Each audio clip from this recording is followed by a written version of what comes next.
ल है गाइस, आज मेरो पोर्क करी बन्दैछ आगोमा।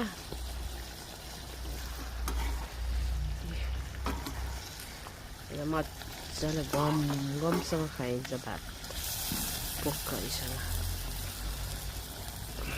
केमा अब समर लाग्न लाग्यो, अब यसरी दाउरामा बनाएर खाइन्छ। नेपालको तिर्सना मेटाइन्छ, त्यही हो हजुर। चुला फेरि भाँडाभन्दा ठुलो चुला छ। दाउरा चाहिँ यस्तो चपेटा सपेटा हो यहाँको दाउरा चाहिँ। जङ्गलमा दाउरा टिप्न जान सकिँदैन, मार्ला गोराले के भन्ला।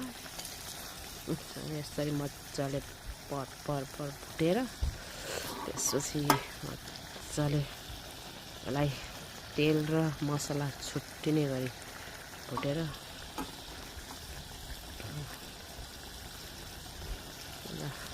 नस मेरो करी यही हो पोर्क करी। मन पऱ्यो लाइक एन्ड सेयर गरिदिनुहोस्। धन्यवाद, थ्याङ्क यू।